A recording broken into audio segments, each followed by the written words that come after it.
And I'll wait for the live to load and then I'll hit the recording.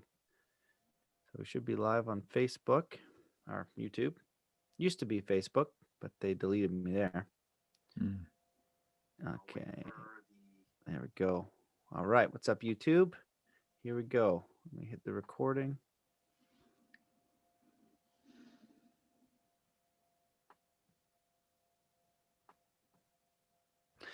Hello and welcome to the Mastermind, Body, and Spirit Show. I'm your host, Matt Belair. As you know, we are facing extreme censorship alongside many other truth seekers out there. If you want to support this show, please go over to mattbelair.com, become a member by donation, share, leave a review, do what you can to get the shows out there. But most importantly, consider doing 3 kind acts wherever you are in the world today. Mm. Today's guest has been in guardian training since he was a young child. His first missions were rescuing wild animals in distress and protecting kids who were being bullied. He saw himself as a Robin Hood righting wrongs as he sleuthed through the neighborhood woods, or Superman serving justice while flying through the town on his red Schwinn bike. Mentored by wolves when he was a young child, he would train with the pups and shadow the pack's guardians on scouting excursions, boundary patrols, and hunts. In the 1980s, he joined with the Ojibwe Indian Ogichida warriors during the Wisconsin Walleye War, which was waged to reassert the Ojibwe's treaty guaranteed rights to hunt and gather on their ceded territories. In honor of his service, he was given the title Ogichida Tamarack. Now in his 70s, he still maintains an active personal training schedule, and he runs at home and on the ground training intensives for those called to the Guardian Way. Welcome to the show, Tamarack Song. Thank you, Matt. It's great to be here. I look forward to our sharing. Yeah, I'm really excited about this show. We got connected a while back, and I started to look at what you were doing and your history and your life, and I was like, "Holy smokes, this is really an extraordinary way of life." Like you've been walking the path since you were a child. It's really fascinating, and you were kind enough to send me your book, Like a Shadow, and I opened it up, and I was like, "This is amazing." I started to look at some of the things that you teach and how practical it is, and how it all comes from real world experiences. Like I get sent a lot of books and I read a lot of books, and immediately I was like captivated by what's in here.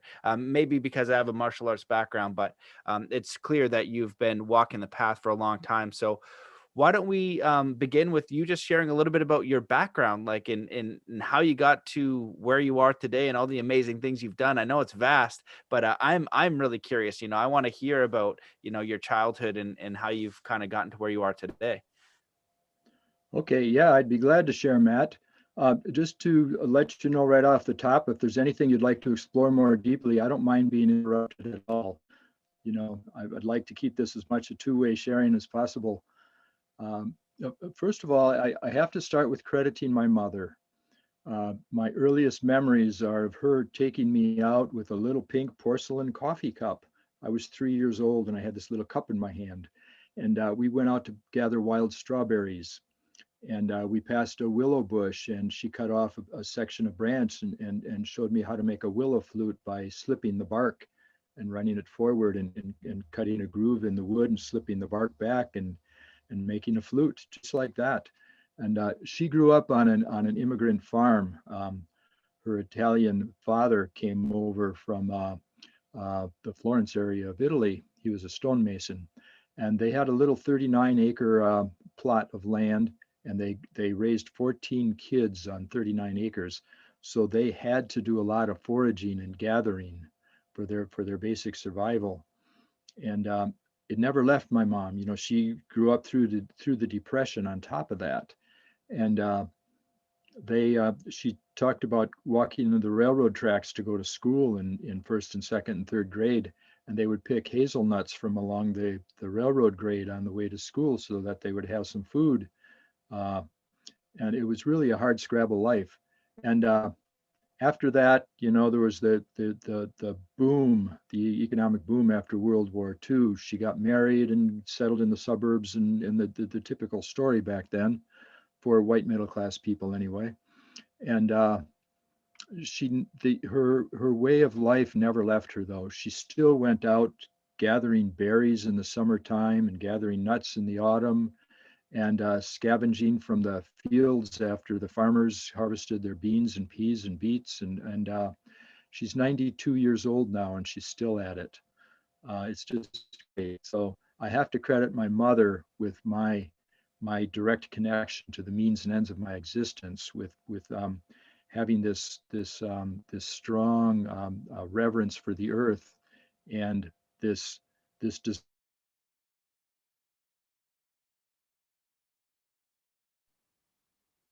Nope, you froze on me. just in my blood. Oh, there we go.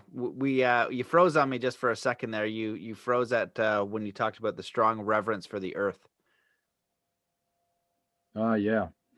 So my strong reverence for the earth and my wanting to protect and restore what's been destroyed is in my blood, because that's the way my mother raised me, and it's the way she still is.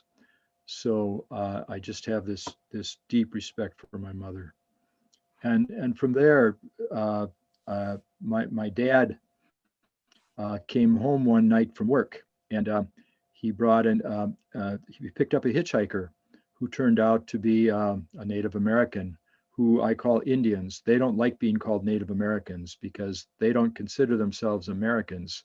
They have their own nations, the Navajo Nation and the Menominee Nation. So they consider that a pejorative. They want to be called Indians. And my Indian friends corrected me when I started using the politically correct term, Native American. They don't want it. So I refer to them as Indians, and it's not a slight at all. It's out of regard for my friends and how they like to be called. So anyway, my dad came home. I was probably 7 years of age, with this Indian elder he picked up who was hitchhiking, was going back to the Menominee Reservation in northern Wisconsin. And he had supper with us. He was our overnight guest. And I was a kid, and we played cowboys and Indians, and I always wanted to be the Indian. And my other friends were the cowboys, so I was always running from them and hiding and playing tricks on them to try to dissuade them from my path. And so here was this guy sitting at our dinner table, and I started pumping him with questions, all kinds of questions about stereotypical Indians. I wondered if he had a headdress and if he lived in a teepee. And the elders, one thing about them is that, as ridiculous as I got sometimes, even as an adult, they were always respectful of me. They never rolled their eyes, they never laughed, but always listened, always honor and respect. And above all else, that is probably the most potent lesson I got from them. But anyway, here I was asking him these questions. And after a while, and he answered, he talked about what his lifestyle was like, and how the stereotypical Indian no longer exists, and what his life was really like, as much as a 7-year-old could understand it. And my dad, after a little while, said, "Hey, son, why don't we just let him eat?" And, and quit pumping him with questions, essentially. But the conversation continued. He was silent and I was silent, but we had this connection. And it's what I now know as nature speak, what the elders have told me about the universal language that all nature is connected with all the time. Everything is in communication with everything out in nature. And that's why there's such balance there. There's such harmony. And he and I were connecting on that level. And it felt so natural to me that I could do it with another human being, because when I was a kid, I was running outside all the time. I'd come home from school and I'd throw my books down and I'd be out the door, out in the woods and the swamps, which was our backyard. And I never had my homework done. I'd go home, I'd go to school the next day, and without my homework done, and I'd have to stay over after school to finish my homework before the nuns let me go home. Otherwise, I wouldn't get my homework done. And so I knew what nature speak was, because I lived it as a kid. I knew this universal language, but to communicate with another human being so impressed me. And after that, I started craving time with the Indigenous elders. And as I dropped out of college 3 times to hitchhike around the country looking for Indigenous elders who still practice some of their old ways so that I could apprentice to them. And I found them, I found a Hopi elder, Thomas Banyaka, and a Blackfoot elder, and an Ojibwe elder, and a Blackfoot elder in North Dakota, an Ojibwe elder in Oregon. And I spent time with all these people, and I just kept learning and learning and learning.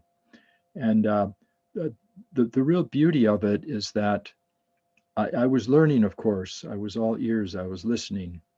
But there's this one Blackfoot elder who turned around. I was asking him a lot of questions. I wanted to start a community.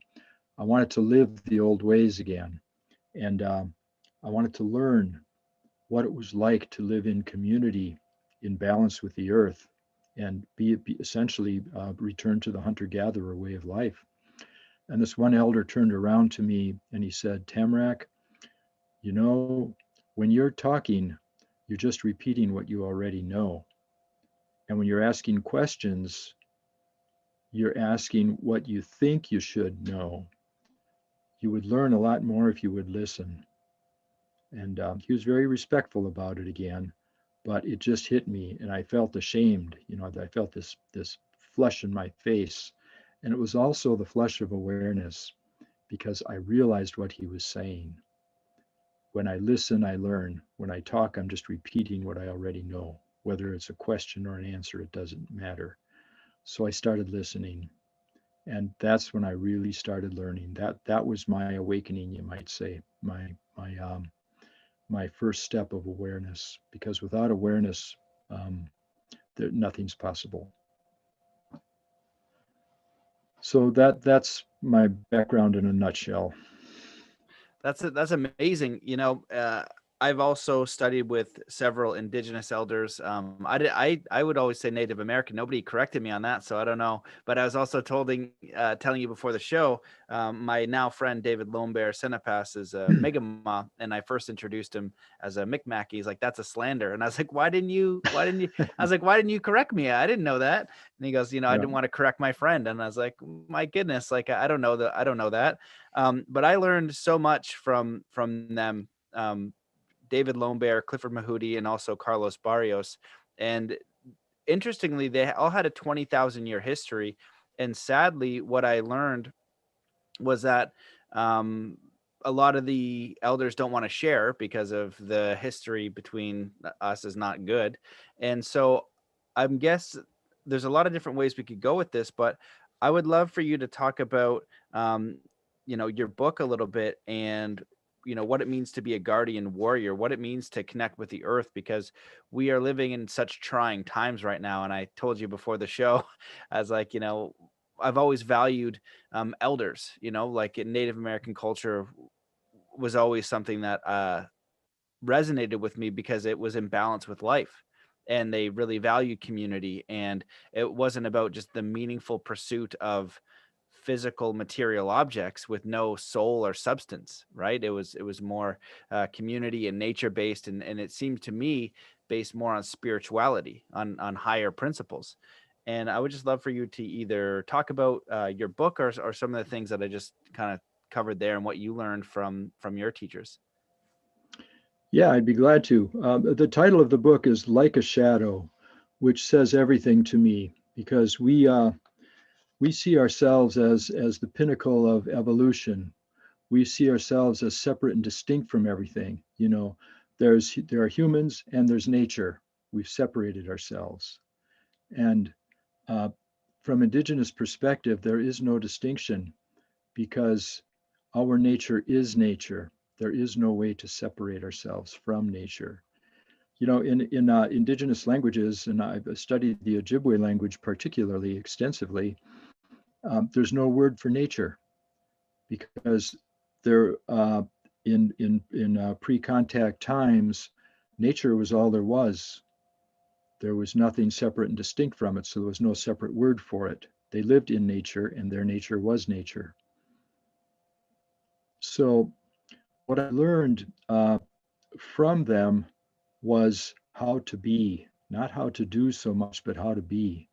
Their life was based on qualitative principles, what we would call spiritual principles. Now, this is interesting too, because um, I would oftentimes talk about spirituality with the elders, and they, interestingly, again, there's no separation because their spirituality is embedded in their culture. It's embedded in everything they do. They have a, a three-word Bible, you might say, and that is honor and respect. That covers everything. They do everything with honor and respect. And the spirituality is embedded. Yes, they have ceremonies and rituals and stuff, yet you might say their life is a ceremony. I would go out to pick berries with them or out to net fish, and the first thing they would do is to lay down an offering. It's not what they are after is not resources. They're not out there. That stuff is not out there for them, but it's the other way around. They are out there to serve. For example, we went out to pick raspberries once, and first thing they would do is they carry a pouch with them that has an offering herb in it called kinnikinnick, which means much mixed. It's a mixture of sacred herbs. And they would lay down a pinch of that herb in front of one of the raspberry plants and ask the raspberry plants if they had some fruit to spare. And the answer could be yes or no. And the fruit to spare was not just for them. On average, they would pick about maybe 30% of a crop and leave the rest for reproduction and the rest for the other people. Now, by the other people, what they mean is the chipmunk people and the deer people and the bird people. And we are human people. We're all people, all living together in the hoop of relations. So they always left enough for the other people. And this was an important lesson for me. And and this has to do with guardianship, being a guardian, being a caretaker. And everything they did rotated around the three archetypes. One is the nurturer, the other is the voice or the lead, and the other is the guardian. And all of us are one of the three archetypes. Some of us are pretty strong in two archetypes, and there's the rare person who functions in all three. But in indigenous cultures and in my study of anthropology, I found out that these themes are found all around the world in indigenous and traditional cultures.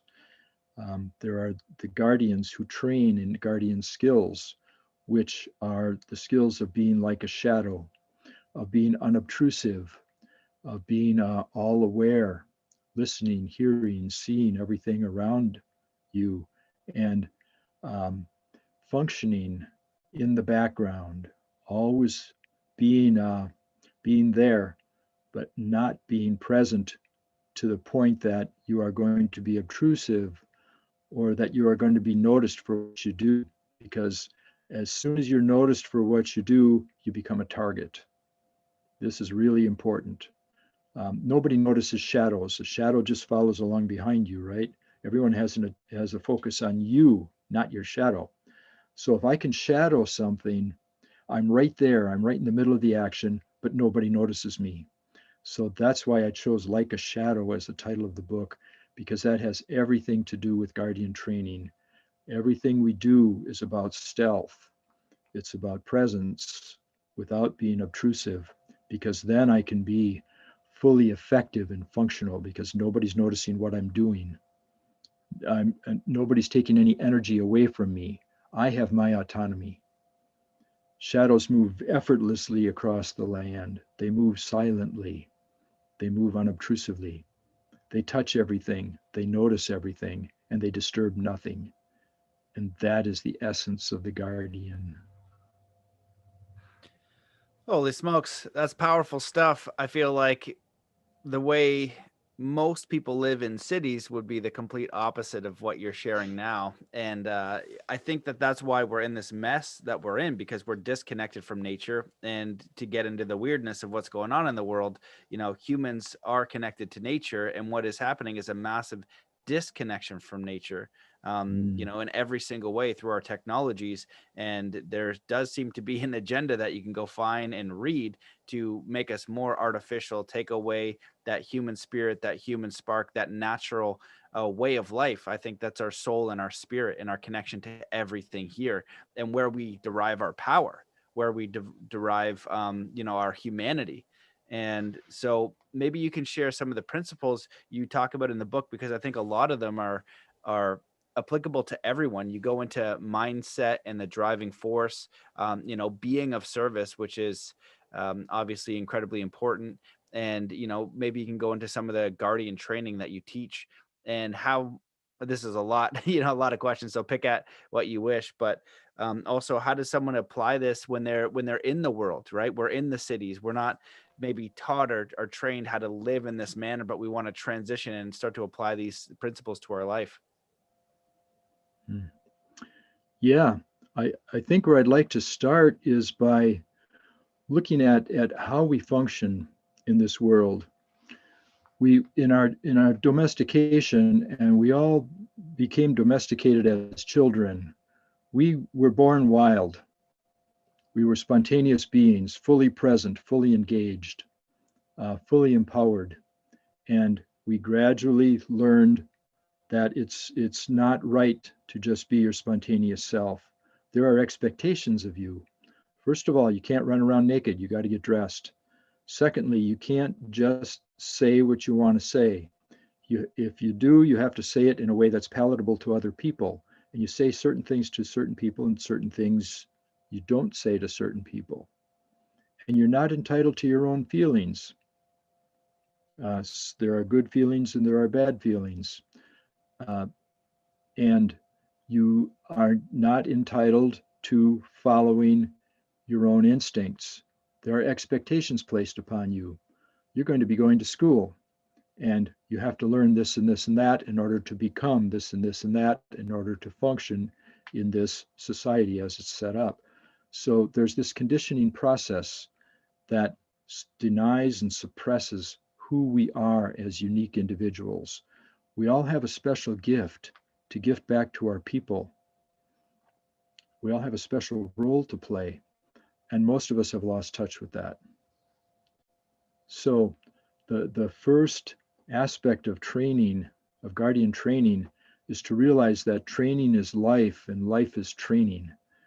And what that means is that when we separate out the training from our lives, we go on with our regular lives.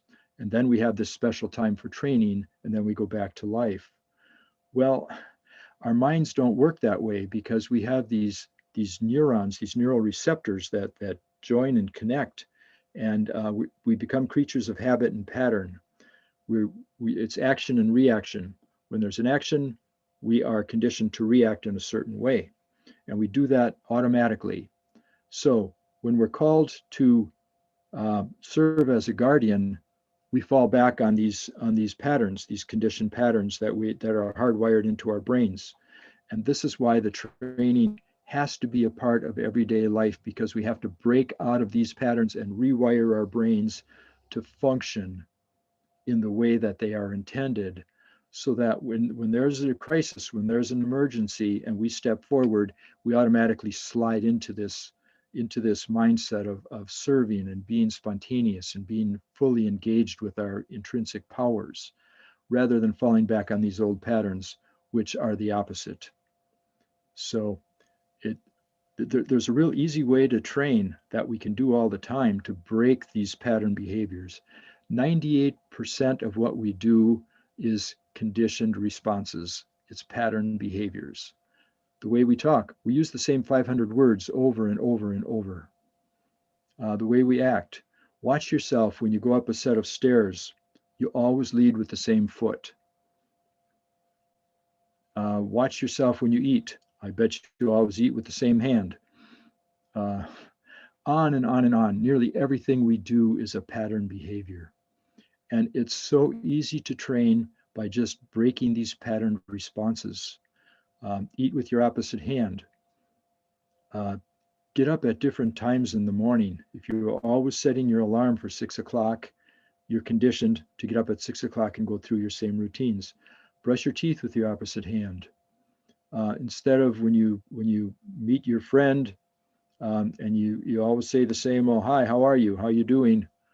Come up with something that applies to the moment rather than the same old, and on and on and on, all through our lives. It's so easy without any extra time or effort or energy to be in training all the time just by breaking patterns. And when we break patterns, we the more we do it, the more we go from merely existing and going through this robotic routine to truly living, to being present and spontaneous. There's so much more that we notice. There's so much more that we get out of a plain old interaction. You know, we get together with our friends and go through the same old routines. What if we're talking about something that is fresh and spontaneous instead? We eventually get to that, of course, after we go through this social routine. But just imagine what life could be if we started breaking these patterns that we are constantly enmeshed in, that we have constantly trained ourselves to enact in order to survive in this culture. Yeah, I agree with that. That's all amazing. And there's so many points I want to bring up because I feel like it's a very powerful teaching. It reminds me of what David Lombard would tell me, and he would say, take a new way home. So when you're driving home, he would suggest to take a new route home. He That's also it. said that exact phrase. He said, train the way you live and live the way you train. And it's interesting because I feel like it does something to your neurology, and freedom is having options and slavery is having no option, right? Our society really wants to mold us into one unit rather than being individual, unique expressions of life and beauty and intent and Yeah. free will. We're really being, train tracked down a road to be the same as everyone else. And so I remember one of my sister's bosses was successful, and she said, Matt, I told her about you and your work. I think she could really benefit from a conversation. And so I said, sure, yeah, no problem. So we were having a chat, and she was telling me about, some of the issues she was dealing with, all mental, spiritual, emotional type of stuff. And I told her the example of, well, try just, taking a new way home. And she goes, that's so funny you would say that. I moved a year ago and I still drive the same way to work that I did in my previous house, even if I have to go through traffic or construction. She refuses because what happens is we get in this set pattern, and now we don't see possibility, option, freedom to express in new ways. And that's what we're doing here. We want to express, we want to be creative. We're creators, and we want to be in touch and in tune and not just do things habitually or without thinking about them. Another way you can say that is unconsciously. If you're just doing the habit of it, right, then the body kind of becomes the mind, and it just does things rather than your free will choice. And that alone is a massive upgrade. And I'll share one other story because I learned this through martial arts and just being creative through snowboarding and skateboarding and things like that. So I was living in this house in Las Vegas, and I forgot something. And so I walked into the kitchen, and then sometimes I'll just walk backwards. So I'm walking backwards out of the house, right? So rather than Yeah. forwards, and there's a balcony, and I didn't know anyone was home. And then as I get to the door, I look up and somebody's watching me, and they would just be like, what in the hell is this That's great. person doing walking out the door? But I think even now having a daughter, she watches how creative I am. And I try to make things fun and try to make her see outside the box, because if you're only looking at one scenario, you can't see any other option. And so it's Yep. a simple thing, but incredibly powerful. So maybe you want to comment on that. Oh, that's beautiful. Those are two beautiful stories. Wow. I saw a comic strip uh, short while ago, and in the first frame, there was a man who had bars in front of him, prison bars, and he was holding on to the bars. And in the second frame, you saw him standing out in the field, And it turned out that he was holding these bars in front of him. He was completely free, but he was holding these bars in front of him. And that was such a beautiful depiction of how we are our own slave masters. It's so embedded in us that we don't need anyone to guide and control us anymore, no one to tell us what to do. It's embedded in our psyches, and we are enslaving ourselves. Just like the woman you described, who just drives the old route, even though it's inconvenient for her. She's going through construction and everything. It's the route from where she used to live, but she still takes it just because it's old and familiar. It's ingrained. And we have so much capacity beyond that. Imagine how interesting that drive to work could be every day, that half-hour drive or whatever it is, if she was going through new neighborhoods, discovering new sites, new places to explore when she has some free time. Just the stimulation that she could get out of an ordinary humdrum routine drive to work. The possibilities are endless.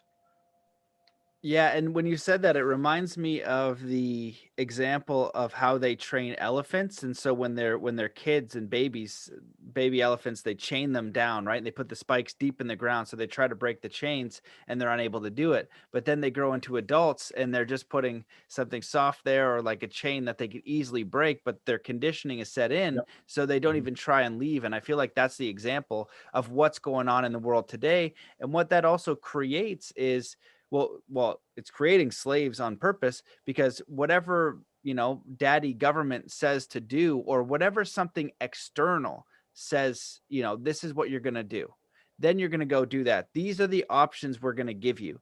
It has no connection or direction from nature, from spirit, from morality, from connection. It's coming from an artificial source or an institution created by men and women that may or may not have your best interest at heart, but we're conditioned to just ask them for the options, right, rather than connecting to something bigger and greater. And it's a very archetypal challenge we're dealing with, because it is kind of like the Matrix right now. When I go out in public and observe what I observe, it's like this is Yeah, 1984, the Matrix, what I'm observing right now.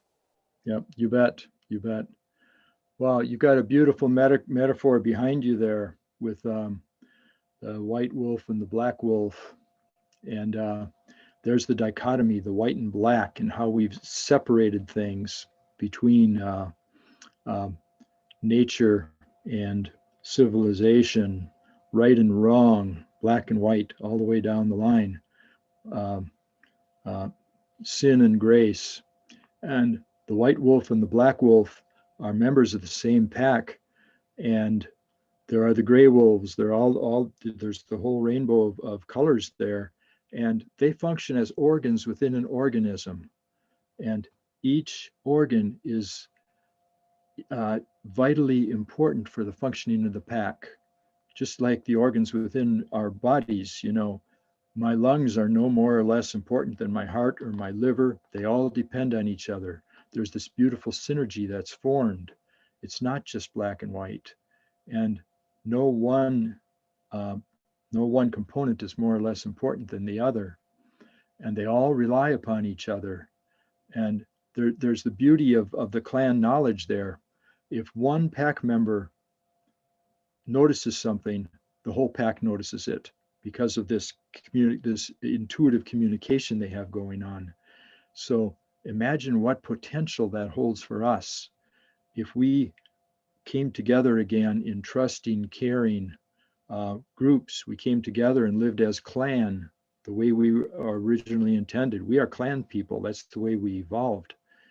And how much we could gain from that just in terms of raising our children. I use this example oftentimes.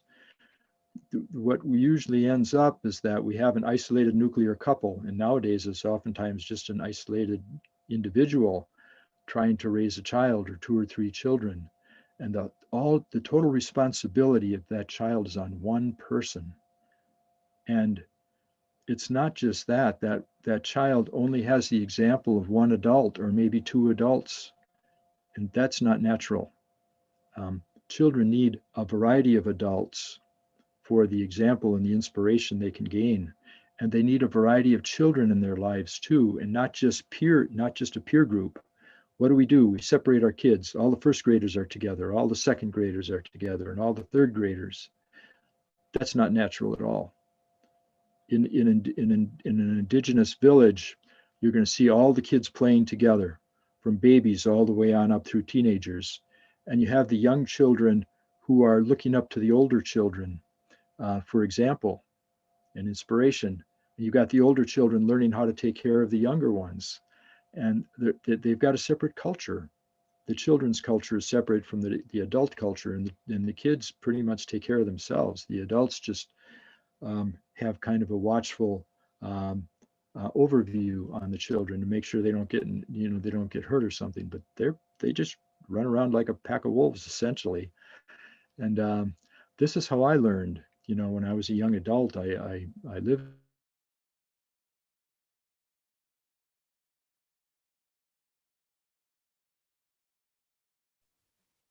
Oh, Tamarack, I think you froze again.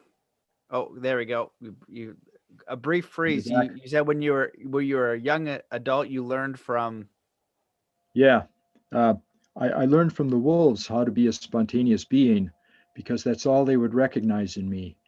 Sometimes I'd be struggling in my relationship with my wife at the time, and I tried to put on a happy face because I didn't want to bring that into the pack, but they saw right through me. They were relating to the real me. They would have nothing to do with me if I tried to just put on a happy face and come in and start running around and wrestling with them and such. And I learned how to be my authentic self that way, because they were my family. I felt closer to those wolves than I did uh, to any humans at the time, and I found my refuge there, my solace. And they taught me a lot about the guardian way. I just want to touch upon this briefly. I know we don't have all morning, but what what I learned was about presence. I think that's probably the greatest gift that they gave me. I would notice that uh, Simbit Maxticao, Silver Wolf, was the quote unquote alpha female in the pack. I noticed that when she was napping, she'd be sitting there on an exposed rock, and she'd be drifting off, and her eyes would close, but her ears were always perked up. And if there was a little noise off to one side or another, her ears would be rotating to pick up on the noise, even though she was napping. She was in this state somewhere between sleep and awake time. She was getting rest, but she was present. She was fully present all the time.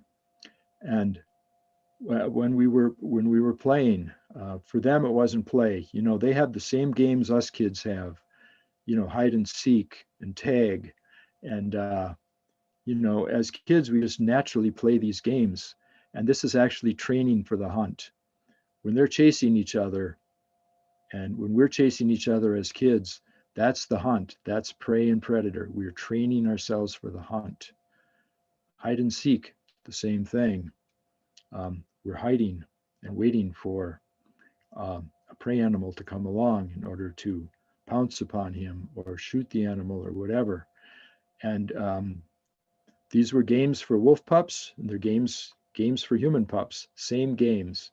And I just fell right in with them and played right along with the pups. And it was fun, and it was serious. And that's what the hunt is like for a true hunter. If you know any hunters, and I know hunters, they're out hunting because they enjoy it. They might not need the meat anymore. They might not need the hides to clothe their children. There's still the joy of the hunt. And there comes this time when you're stalking and or being stalked, and there comes this time when the two become one. Prey and predator become one, and they're engaged in this dance. And going through this process, and you think, oh, this poor deer being chased by a wolf, but the deer wouldn't have it any other way. If you could talk with that deer, as frightful and as traumatic as the hunt is for the prey animal, they would still choose to do it because this is how they become smart. This is how they become attuned. This is how they become wise. And this is how the deer herd becomes strong, because the deer need the wolves in order to train them. The deer need the wolves in order to take care of the sick and elder animals in the herd who would hurt the herd. They need the wolves to control the overpopulation. If we didn't have predators to prey upon the deer or the rabbits or any other prey animals, they would overpopulate and eat out every plant in their range, and they would be in desperate shape. The plants would be decimated. There has to be this relationship. So the prey animals need the wolves, and the wolves need the prey animals. There's this beautiful relationship going on there.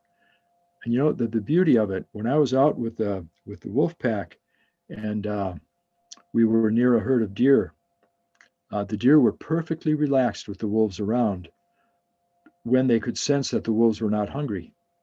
In fact, you can see videos. You can go online and find videos of wolves up in the Arctic where they're still living a fairly natural life, just cutting right through a caribou herd, and the caribou are not alarmed.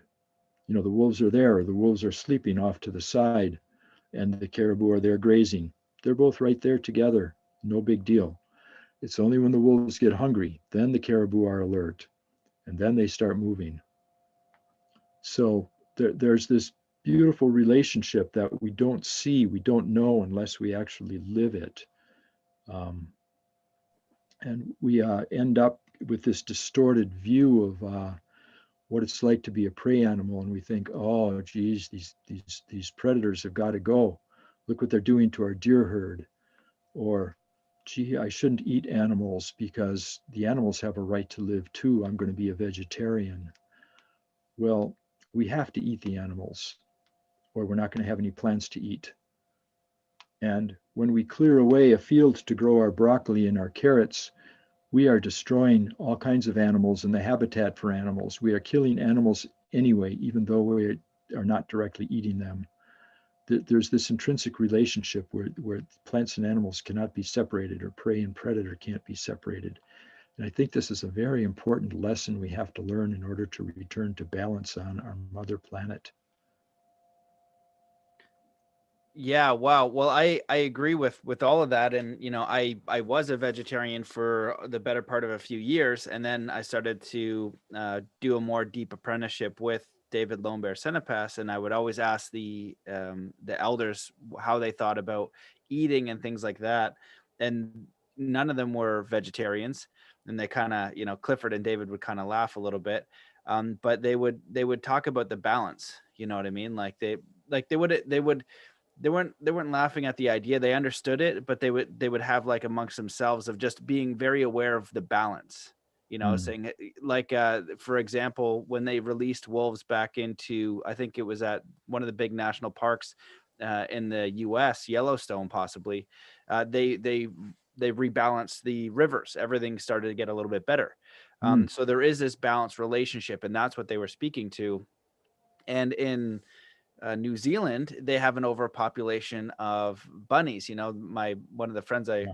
I was with, he said, he's like, yeah, I shoot them out the back of my truck. And I was like, oh my goodness, man. I was like, have a heart, like poor bunnies. He's like, bro, they're pests. He's like, they destroy the gardens. They eat everything. It takes everything and takes it out of balance. And so it is challenging to wrap your head around, because when I think about a cow or a deer, I would think about a friend. You know what I mean? I would think about, wow, this sentient being that I would want to have as a friend. But at the same time, when you go even a step further in understanding where your food comes from, what you're eating, the balance in the relationship, the life of plants and animals, and that's what they would tell me too. They'd say, why do you think the the plant isn't conscious just because it can't talk?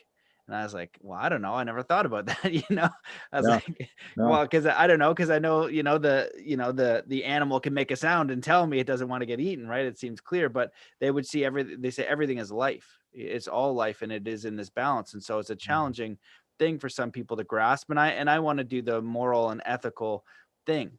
And so how do we get back into this nature? scenario, into this balance scenario. And like you said there, that's a point I never even thought about. Like when you clear away the land to create a garden or to create all these vegetables, you're destroying some sort of habitat that was already existing. So how do we integrate into this scenario fully is something I think that humans need to do. I think humans are almost like the cancer on the planet, the thing that is, not living in harmony with everything else. You brought up a lot of great points. I'm just curious generally about when you're talking about living with the wolves, like, what do you mean? Were you in a sanctuary, or were you out there with wild wolves, or what the heck is with that? I have to know because I'm just curious. Somewhere between the two. Uh, I, when I was in my early 20s, I wanted to earn some money to buy a big tract of land up in the North Woods so that I could live indigenously. I just wanted to go up there and invite some friends and some other people to start living what I had learned from the elders and essentially return to my childhood. And I started a couple of businesses. I started a record store and a waterbed store to make a bunch of money quickly. I was into music, and a record store was just a natural for me. And uh, the my regular customers would come in. They knew why I was there. They knew I wasn't a capitalist. I wasn't going to be doing this forever, and they knew my dream, to make some money to buy some wild land.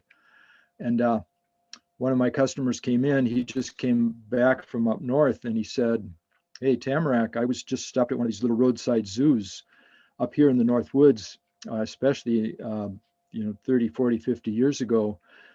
There were little roadside zoos where they had a little gift shop and some animals in the cages. You could buy some popcorn to feed the bears, and they had a bear in a cage and some deer and a fox, and the kids would stop, and they had a little gas pump there. It was a little one stop, and uh, this one roadside zoo had a pair of wolves, and the wolves had an interesting history. The wolves had been exterminated from Wisconsin at that time, and this was the last wild pair of wolves that were captured by Walt Disney.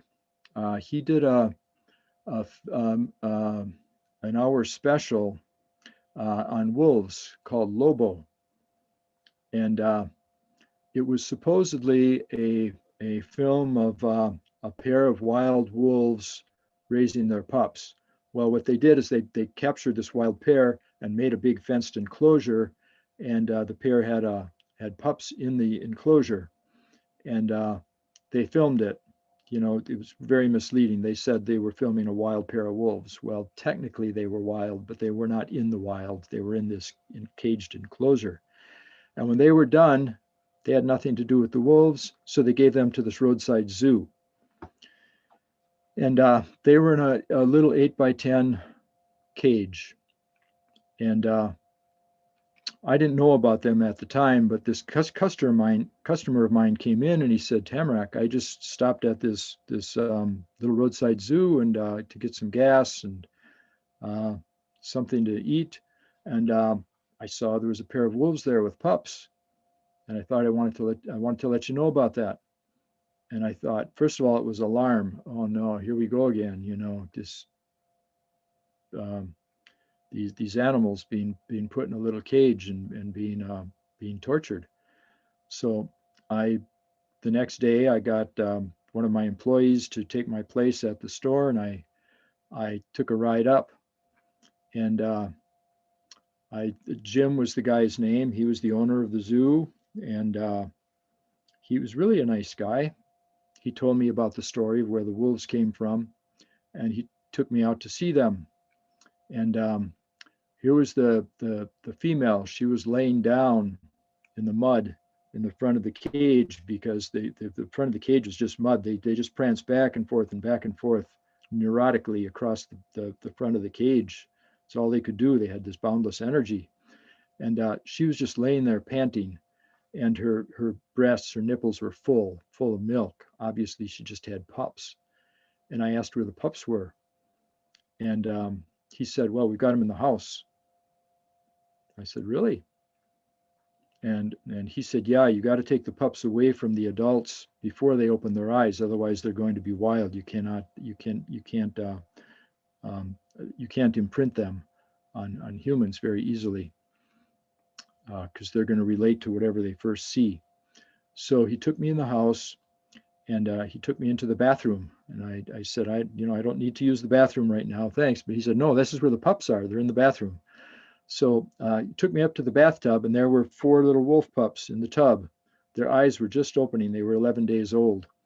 And 2 of them had pink ribbons tied around their necks, and 2 of them had blue ribbons tied around their necks.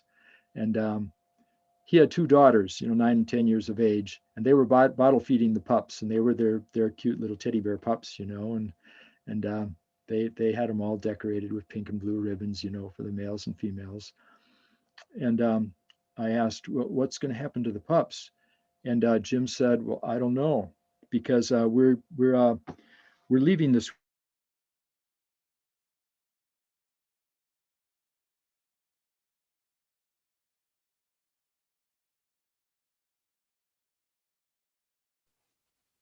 Oh, we're at a freeze again. You'll pop back in a second. There we go. Well, short freeze again, but you're back in there. You paused after, I don't know. We said he didn't know what he's going to do with the pups. Oh, okay. Yeah, he didn't know what he was going to do with the pups. So I asked if he wanted to sell them. And he said, yeah, I guess so. We got to do something with them. So I asked how much. And he said, well, wolves are pretty popular now. I get about $200 a piece for a pup. And there were 4 of them. That's $800. And back then, this was 1972. $800 was a lot of money. And I said, I lowballed him. I said, well, I'll give you $400 for the 4 of them. And he said, okay, without thinking. He just so and he gave me a cardboard box, lined with a little piece of carpet, nice soft carpeting. So I came home with 4 wolf pups. And fortunately, I was living out of town. I had some acreage, and there were a lot of fields and woods and such behind me. So I saw where there would be the potential for me to raise these pups and be able to run with them. My real goal, though, was to help reintroduce wolves to the North Woods because they were exterminated. And I wanted to use these pups as a nucleus pack for doing that. And I was going to do it all surreptitiously because there was a strong anti-wolf attitude at the time. So I raised these pups, and I raised them to be as wild as possible, which wasn't a problem because just like human kids, they are born wild. They know what to do. It's imprinted in their DNA. They have these ancestral memories. So they instantly formed a pack, and they allowed me to be in the pack. And I was the alpha male. I was the pack leader because I was providing the food for them. And as they grew, I assumed a different role in the pack, and I allowed them to be the pack and evolve as they did. I picked up roadkill for them as much as possible. I would give them rabbits, and we would go out hunting for mice when they were young. I raised them to be as wild as they could be, considering the fact that they had to be inside an enclosure most of the time. I had acreage, so I made a big enclosure, and I had it connected right to my house, so that when I stepped out, I was stepping right in with the pack. And they didn't want to come in the house anymore. I used to let them come in the house sometimes, but they had no idea of wanting to come in the house. We think of wolf dens, wolves living in dens. They don't. They hate being enclosed. They're outside all the time. The only time they use a den is when the female has pups. That's it. And it's just the female in the den. They're not den animals like bears are, for example. They live outside. And part of that is because they want to be attuned to what's going on around them all the time. An animal in a den has no idea as to what's going on outside. So I grew up with these wolves, and they grew up with me. And the funny thing is that this is maybe a little bit of a tangent, but wolves and lots of other animals as well uh, do not see a species distinction. You know, we have these stories of Romulus and Remus, the two founders of Rome, who were raised by a female wolf. They nursed on this wolf, and we have a lot of stories in other cultures about wolf kids. You know, children, babies who were abandoned, and the wolves would adopt them and raise them. These are true stories. I researched several of them, and the same with other animals who would adapt the children of different species, and it's just perfectly natural for them because it's all about relationship. It's not about this species distinction. So, to my wolves, I was a wolf. When I acted like a wolf, I was a wolf. I was a part of their community, of their hoop of life, and I had this unique window into the world of a wolf because of that. I wasn't the observer. I wasn't the biologist. I was a wolf, and I felt that. And that's where I got a lot of my training, a lot of my guardian training, because in the wolf pack, which grew over the years, there were the guardians, and they acted very differently than the nurturers, and the nurturers and the guardians acted differently from the voices who were the pack leaders. And I related instantly to the guardians because that's just me. And I learned a lot about the guardian way from my life with wolves. And that's a lot of what I incorporated into the book. Holy wow, that's amazing. I can only imagine how much you would learn from that type of experience. I feel like all valuable education comes from nature. Well, you know, there's other stuff like science and engineering, which is good too. But I definitely resonate with outdoors, with living on the land, with homesteading. Although I can't do any of that stuff, it's something that I want to learn and I want to do. And I feel like in my journey right now, it's I wanted to travel the world, but right now it's this I've always wanted to like have a bit of land and know how to know where my food comes from, have a deep connection with my community and um, my peers, and when you're talking about raising the kids, I remember that old quote of, it takes a village to raise a kid. And it's so true. And the way that we have engineered living here is so disconnected from nature. And so if you were to observe or experience life um, in a way that's fully immersed from another species, especially wolves, I can only imagine those subtleties and that information that you would learn from that experience. So, like I said at the beginning, I'm really excited to get into the book. It's I get sent a lot of books, but when I got this one, I was like, I know I have to read it, but life is so nuts right now, so I have to sort out some things. Um, there's a lot of things in this book that I wanted to discuss, and what I'll do is I'll definitely invite you back on the show if you wanna come, because there's so much in here that I feel is incredibly powerful, and we're just scratching the surface a little bit. I wanted to leave you with a last question of what do you recommend for people out there that are scared, that are afraid, that we're going through these huge changes, right? People might be losing their jobs. They might want to reconnect a little bit with nature, or I think for what I would say an awake person is right now is they see um this tyranny coming down that's so obvious, and they want to move towards a place where there's food, water, shelter, good community, and opportunity to grow, right? That might vary in a little bit of a way, but food, water, shelter, a place to live, opportunity to grow would be amazing, and let's build from there. And I'm just curious what you would recommend to people, because so many people are in cities. So many people have so much to sort out to even begin thinking like that, or taking action. And so in these challenging times, what do you recommend? What have you learned from your experiences to recommend to people now navigating our current climate? Oh, that's a beautiful question, Matt, and I'm glad you saved this for last because we can come up with inspiring stories, and people are often just enthralled with my background and what I've learned and all of that. And that's beautiful. We all need inspiration. But where does the rubber hit the road? Like you're saying, what can we do here and now to make a difference in our lives? It seems oppressive with the environmental degradation, with our political climate, with so much religious conflict in the world. We're killing each other. It's crazy, instead of helping and supporting each other. Uh, and I think what's really important is for us each to take individual responsibility for our lives.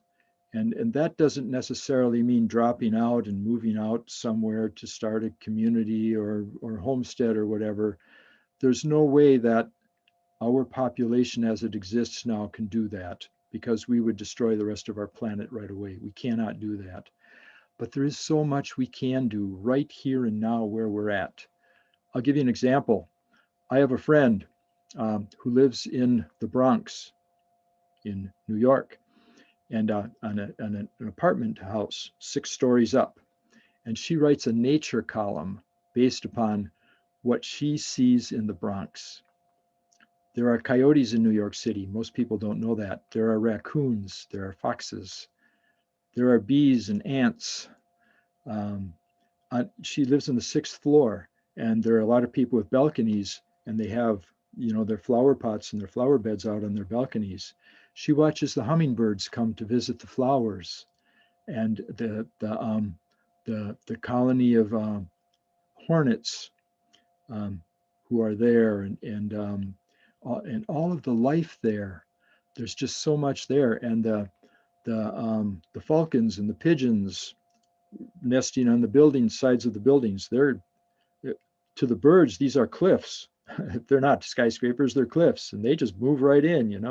So there's all kinds of life there, and people think, oh, I'm so isolated from nature, and nature is screaming in their faces that these animals and plants don't make a distinction between, the wilderness and the city. It's all the same to them. So it's just the frame of mind, it's our headsets. So we can relate, we can connect with the means and ends of our existence wherever we're at. We can do things. We're going to go out and buy food, right? Well, it's not the fact that we're buying food, but what we buy that makes a difference. For example, I eat just wild nuts. About half of them are nuts that I gather. I gather wild black walnuts, and I eat Brazil nuts. Now, most people don't know that Brazil nuts can only grow in the wilds. And if I am buying Brazil nuts, I am supporting the indigenous people who are going out in the jungle, in the Amazon, and gathering these Brazil nuts. I'm supporting their way of life, and I'm helping to preserve the rainforest, because this is a crop, an economic crop. Otherwise, the rainforest is being cut down to graze cattle and grow soybeans, etc. But if I can help support these indigenous people and eat wild, if I'm going to be buying nuts anyway, rather than buying almonds or English walnuts that are coming from plantations in California, I can support these indigenous people by buying Brazil nuts. That's what I'm doing. I eat berries. I gather a lot of wild berries, raspberries, blackberries, cranberries around here. And I often don't gather enough because I'm busy doing other things. I buy wild blueberries that come from Maine. There's a company there, Wyman's, I think it's called Wyman's, if you want to look it up. And in our local grocery store, I can buy Wyman's wild blueberries. They stock them because some of us buy them. So there are ways that I can, even with my present lifestyle and your present lifestyle, we can connect more directly with the means and ends of our existence. You mentioned you being a vegetarian at one time. I was a vegetarian for 3 years when I lived in Ithaca, New York. I was connected with the university there doing research, and I wasn't able to get out and get my own wild meat. So I was a vegetarian also, because I didn't want to support the way domestic meat is raised. Now I pick up roadkill a lot of people have access to roadkill.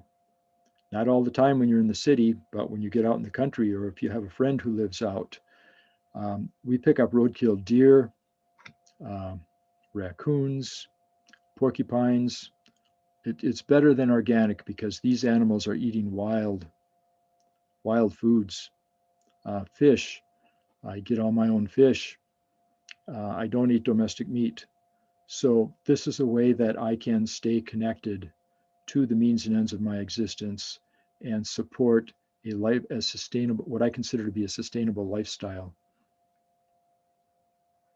And this is what most of us can do, at least to some degree, in order to help to um, connect to the wild within, to help us to return to what it is to be human, and to support that because it goes beyond me. I can take care of myself, yes, but I am not an island. If I can support the indigenous people in the Amazon, if I can support the the return to eating wild,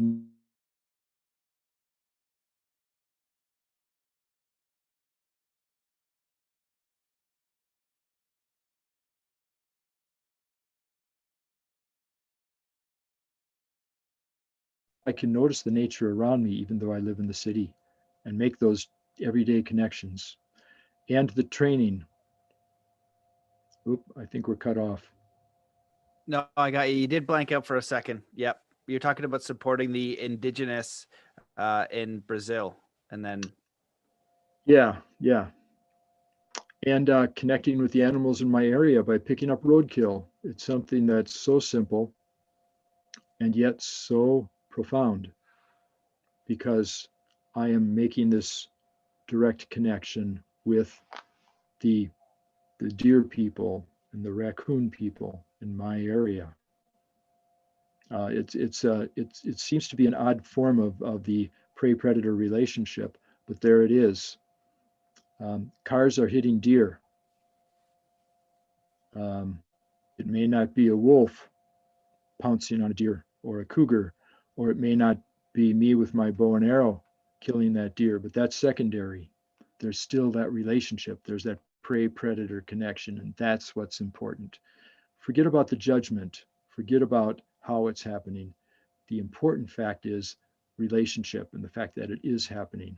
So let's make it happen in whatever ways we can. wow, well, that's all really powerful.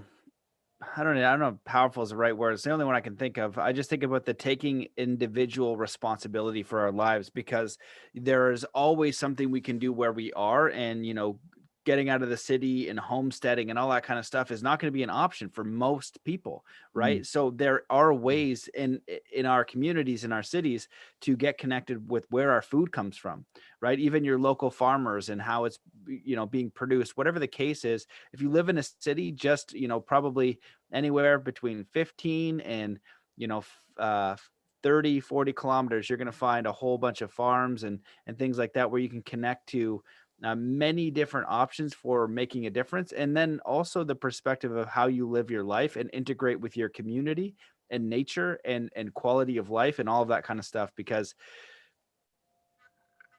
we are in a situation where sometimes it can feel like we're the only ones, but it's definitely not the case. Most people are good people. Most people want to cooperate. Most people are rooting for your success.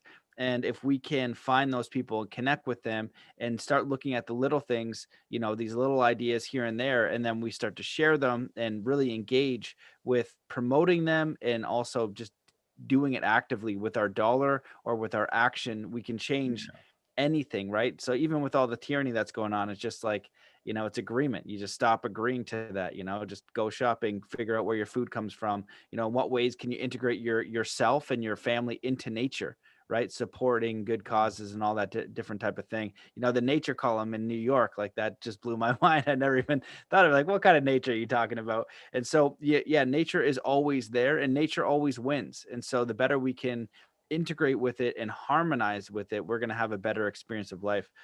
This has been an amazing show.